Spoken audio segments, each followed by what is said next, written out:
सूरज पीछे है।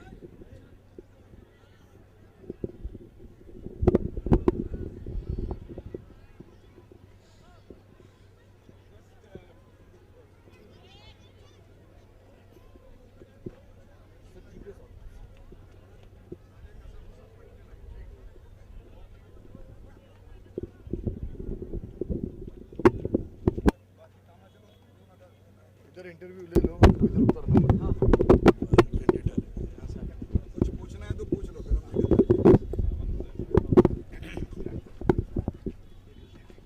ओके रोली। ये बात हो गई, आप चिंता मत करो, वो भी समझते हैं। लाइट लाइट ठीक है तेरा back. Okay, okay, back light okay okay. ऐसा थोड़ा ऐसा हो जाएगा बैक। जैसे आपको हाँ? ओके। ठीक है। लगा आपको चॉपर बैग चाहिए इसलिए नहीं नहीं नहीं okay sir, okay. Roll rolling roll. Rolling. Maharashtra में इन दिनों चुनाव की राजनीति गरमाई हुई है। सभी राजनीतिक पार्टियां की गतिविधियां तेज हो रही है। इन दिनों भाजपा के स्टार प्रचारक महाराष्ट्र के दौरे पर है। फिलहाल वो गोंदिया जिले के देवरी इलाके में। आइए जानते हैं कि महाराष्ट्र का विधानसभा चुनाव वो अपने किस नज़रिया से देखते हैं। एनडीए की हार के बाद महाराष्ट्र का ये विधानसभा चुनाव हो रहा है। आप इस चुनाव को किस नज़रिया से देखते हो? पहले तो एनडीए की भले देश में हार हुई हो, लोकसभा में भी महाराष्ट्र में एनडीए की हार हुई नहीं थी। 48 में से 25 एनडीए को मिले थे और 23 इंका राका को मिले थे। इसलिए हमको लोकसभा में भी जीत मिली थी। और ख़ासकर जिस विदर्भ इलाके में खड़ा हूँ, वहाँ एक नागपुर का अपवाद छोड़ के हमको 10 सीटें मिली थी। और इसलिए हम समझते हैं कि लोकसभा की ही बढ़त यहाँ कायम रहेगी और महाराष्ट्र विधानसभा के चुनाव में भी शिवसेना और भारतीय जनता पार्टी को स्पष्ट और पूर्ण बहुमत मिलेगा। विधानसभा चुनाव में आप इस महाराष्ट्र की जनता को संक्षिप्त में क्या देना चाहते हो? देखिए, हम समझते हैं कि पिछले 5 वर्षों में इस आघाड़ी की सरकार ने महाराष्ट्र की हर मोर्चे पर विफलता हुई है और हमें लगता है कि इस महाराष्ट्र को फिर से संवारना चाहिए, संभालना चाहिए, विकास के लिए आगे लेना चाहिए। और इसलिए किसानों की कर्जा कम करके उसको मुक्ति दिला के, 24 घंटे की बिजली दिला के, बेरोज़गारी को हटा के, आदिवासियों का कुपोषण रोक के, कानून और व्यवस्था ला के और भ्रष्टाचारी सरकार को मिटाकर साफ सुथरी सरकार ला के ही महाराष्ट्र का चित्र बदल सकता है। इस वचननामा में जो जहरनामा प्रकाशित हुआ है उसमें सबसे ज़्यादा किसानों पर ध्यान दिया गया है। क्या वजह है कि इस बार सभी पार्टियां, न कि फिर भाजपा, लेकिन सभी पार्टियां किसानों की ओर ज़्यादा आकर्षित हो रही है? देखिए, सीधी बात है, किसान हिंदुस्तान की रीढ़ है तो महाराष्ट्र की भी रीढ़ है।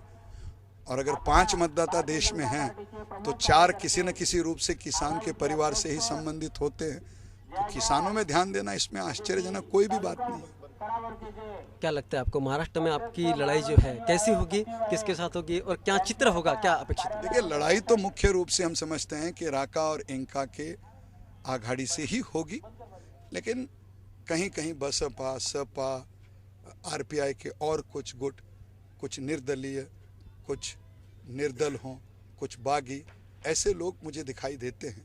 और इसलिए मैं समझ सकता हूं कि इस बार सेना भाजपा बंद मुट्ठी के जैसा चुनाव लड़ रही है और हमारे विरोधी बहुत ही टूटे और बिखरे हुए हैं और इसके कारण हमारे जीत का अंतर जनसंख्या में और विधानसभा की संख्या में बढ़ सकता है। दलित के हित में लड़ने वाले सारे ही पक्ष इस बार अलग अलग लड़ रहे हैं। कांग्रेस राष्ट्रवादी का एक तरफ अलायंस हो गया है, इसका भाजपा सेना को कैसा फायदा हो सकता है? देखिए, ये पक्ष दलित नेताओं के हैं, वो दलित के हितों में लड़ते हैं ऐसा मुझे नहीं लगता। अगर ये दलित के हित में लड़ते तो एक मंत्री पद का टुकड़ा रामदास अठवले को फेंक दिया तो वो बिना एक सीट के सब चीज़ें मान गया। अब इसको दलित का नेतृत्व कहाँ कहते हैं? मैं तो समझता हूँ कि प्रकाश अंबेडकर हो, रामदास अठवले हो या गवई हो, इन लोगों सिर्फ जाति से दलित हैं, जन्म से दलित है। दलित राजनीति इन्होंने कब की छोड़ दी है।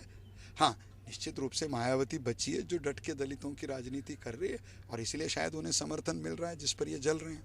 इस बार सब जो बाहरी पक्ष है दलितों के हित में लड़ने वाले, वो सारे ही पक्ष महाराष्ट्र में ज़्यादा रुचि ले रहे हैं इस चुनाव में। क्या वजह हो सकती है आपकी नज़र में? पहली बात तो मैं ये समझता नहीं कि आप इसको बाहरी पक्ष क्यों कहते हैं। अगर शिवसेना बिहार में जाके चुनाव लड़ सकती है, राष्ट्रवादी कांग्रेस अगर उत्तर प्रदेश में जाके चुनाव लड़ सकती है, तो सपा और बसपा महाराष्ट्र में आके चुनाव क्यों नहीं लड़ सकते? सोनिया गांधी इटली से आके यहाँ राजनीति कर सकती है और मायावती और मुलायम सिंह को हम और प्रांतों से आने नहीं देंगे। मुझे तो ये बाहरी शब्द बिल्कुल पसंद नहीं है। ये सब राष्ट्रीय दल है, सभी प्रांतों में चुनाव लड़ना इनका अधिकार है, वो लड़ रहे हैं, इसमें हमारी कोई आपत्ति नहीं है। एक आखिरी सवाल, महाराष्ट्र के चुनाव के बाद नतीजे सेना भाजपा का सरकार आएंगे ऐसा आप कह रहे हैं, कितने सीटों पर आप विजय पा सकते हैं और क्या आपकी रणनीति? देखिए, मैं समझता हूँ सीटों के आंकड़े तो बताना बहुत मुश्किल होता है, क्योंकि विधानसभा में इतने उम्मीदवार लड़ते हैं, बहुत जगह कांटे की टक्कर होती है, इसलिए कोई ये भविष्यवाणी करना इतना होगा उतना होगा ये तो मैं आंकड़ा तो कह नहीं सकता। लेकिन 145 पे सरकार बनती है, उससे काफ़ी ज़्यादा हमको मिलेगा ऐसा लगता है। 145 सीटें जीतकर महाराष्ट्र में भाजपा सेना की सरकार बनेंगे ऐसा प्रमोद महाजन इनका कहना है, लेकिन ये किस हद तक सही होता है ये आने वाले चुनाव के बाद 16 तारीख को ही पता चलेगा। Sanjay Pakhode, ETV news, Deori, Gondia. Thank you very much. हाँ लेता हूँ।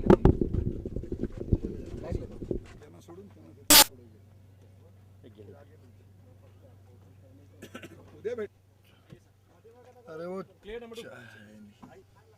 एक मिनट वो चलो भाई चलो।